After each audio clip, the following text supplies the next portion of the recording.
মা তারার দর্শন হয়েছে, বামদেব ঠাকুরেরও দর্শন হয়েছে। তা ওই মায়ের দয়া হলে রাতের গাড়ি পেলেও পেতে পারে না। ঠিক কথা, ঠিক কথা। তাহলে আর দেরি করা ঠিক হবে না রবি, চলো আমরা গাড়িতে উঠে পড়ি। আমি উঠছি, তুমিও এসো। চলো। এ ওটো গো, ওটো দেখি, ওটো ওটো।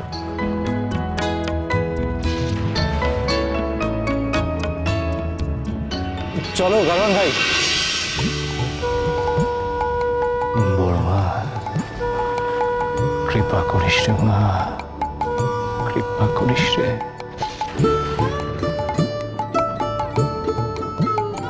ও বাবারা, হুট হুট হুট হুট হুট হুট হুট, এগিয়ে চল বেটু, চলো চলো চলো দেখি।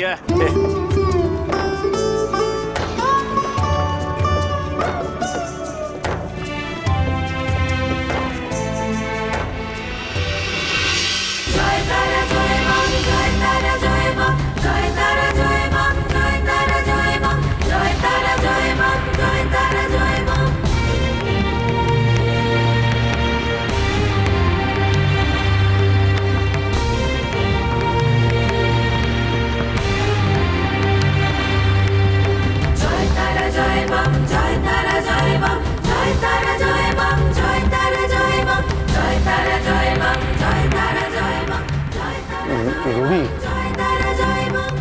গাড়ি তো উড়ছে বলে মনে হচ্ছে। গরুর গাড়ি তো এত জোরে চলে না।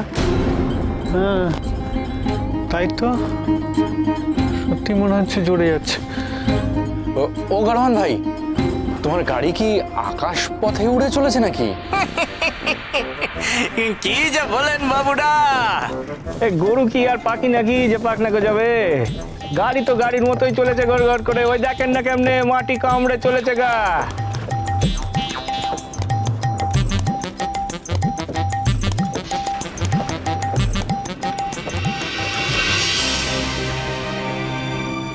আশ্চর্য, গাড়ি তো মাটি দিয়ে চলছে, তাহলে এমন মনে হলো কেন? আসলে গাড়ি চলছে তো, আপনাদের ক্লান্ত শরীর তাই হাওয়া দিচ্ছে বলে এমন ঝিমুনি লেগেছে গা। গাড়ি তো মাটি কামড়েই চলছে। চ বাবা, চ চ হুট চ চ চ দেখি, চ চ।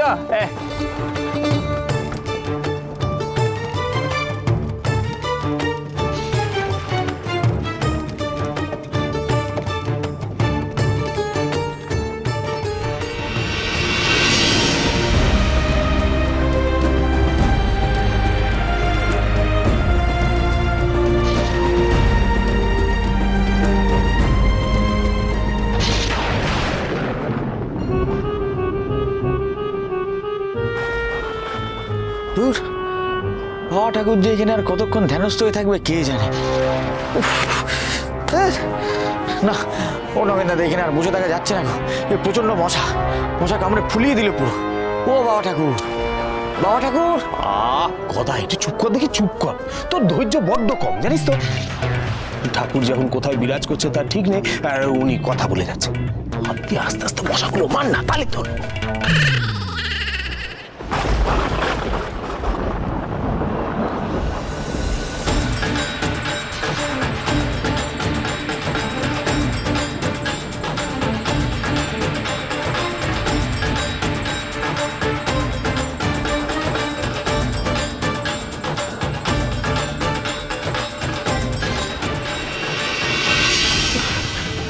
রবি, এই কোন গাড়িতে করে রামপুরহাট চলেছি আমরা?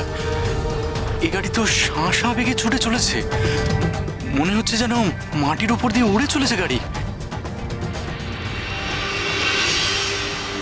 কিন্তু আমরা যে গারোয়ান ভাইয়ের কথা দেখলাম, গাড়ি মাটির উপর দিয়েই চলেছে, সত্যি একেবারে অবাক কাণ্ড। আমরা কার গাড়িতে উঠলাম বলো তো? মনে হচ্ছে যেন আকাশপথ দিয়ে পুষ্পক রথ ছুটে চলেছে। কে এই গারোয়ান? জানো তো মুকুন্দ, ওনার কণ্ঠস্বর আমার কেমন যেন খুব চেনা লাগছিল। ও গারোয়ান ভাই, আর কত দূর গো? আর কতক্ষণ লাগবে গো আমাদের রামপুরহাট স্টেশন পৌঁছতে? এই তো বাবুরা, এসে গেছি গো।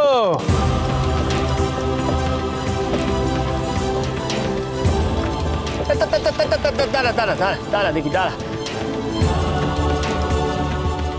দাঁড়া দেখি দাঁড়া। ও বাবুরা, এই যে তোমাদের সামনে হলো রামপুরহাটি স্টেশন।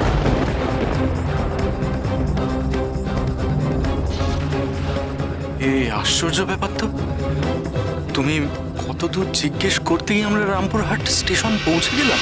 আর কথা বাড়াবেননি কর্তা, যান যান যান, ওই রেলগাড়ি ধরুন গিয়ে যান, দেরি হয়ে যাবে যে। সব কিছু কেমন যেন আশ্চর্যজনক। চলো আমরা যাই। চলো চলো।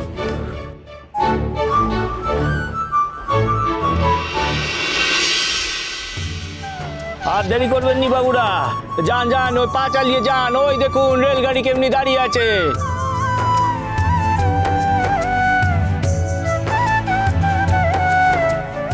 চলো রবি, তাড়াতাড়ি চলো।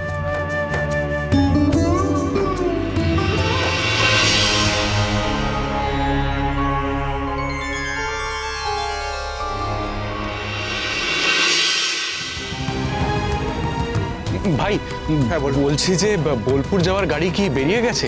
তা ছেড়ে যাবার কথা ছিল এতক্ষণে, তবে আপনাদের ভাগ্য ভালো, যান্ত্রিক গোলমালের কারণে গাড়ি এখনো প্ল্যাটফর্মে দাঁড়িয়ে আছে। ওই যে 1 নম্বরে ওই দিকে, শিগগিরই যান, নাহলে গাড়ি এক্ষুনি ছেড়ে দেবে।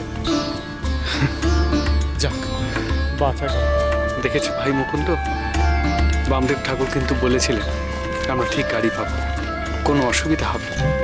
সত্যিই তাই, কিন্তু এবার তাড়াতাড়ি চলো, না হলে সত্যিই গাড়ি বেরিয়ে যেতে পারি। চলো ভাই, চলো চলো।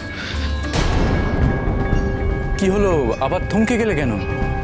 ভাই মুকুন্দ, ওই গাড়োয়ানের ভাড়াটা যেতে বা হলো না। দাঁড়াও দাঁড়াও,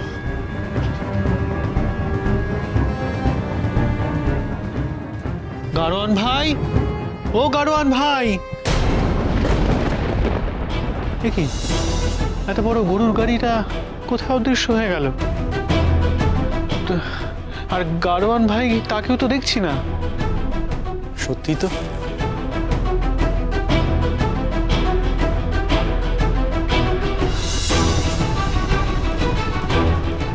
অদ্ভুত।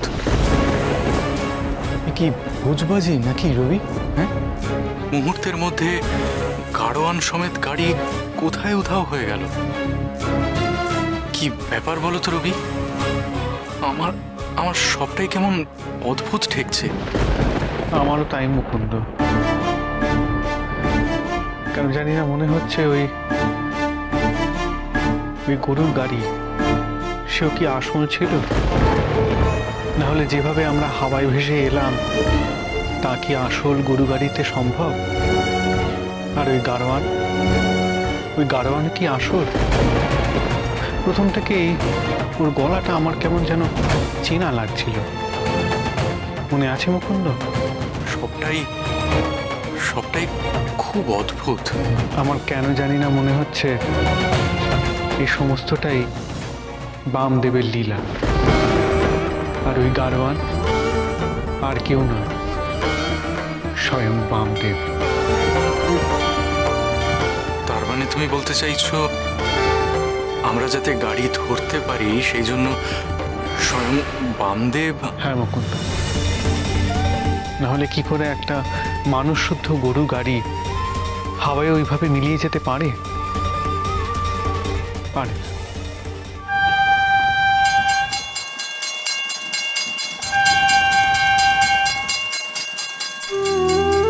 চলো মুকুন্দ, না হলে গাড়ি বেরিয়ে যাবে।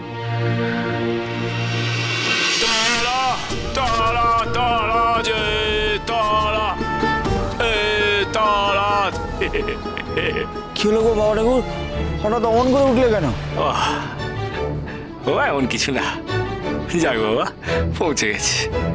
কি বলছো বলো দেখি, কে পৌঁছে গেছে? কোথায় পৌঁছে গেছে? ওরে বাবা লগেন কাকা, ওরা পৌঁছে গেছে। দেখো কাণ্ড, আমার হেয়ালি করে। আরে কাদের কথা বলছো তুমি, সেটা তো বলবে। তো শালা এ কিছুই বোঝে না। ওরে আমি ওই রবীন্দ্র আর মুকুন্দর কথা বলছি রে। ওরা এই স্টেশনে পৌঁছে গেছে, হ্যাঁ, ওই রেলগাড়িতে উঠে পড়েছে। আমার বড় মা ওদের নির্বিঘ্নে পৌঁছে দিয়েছে রে। যাক বাবা, আর কোনো চিন্তা নেই।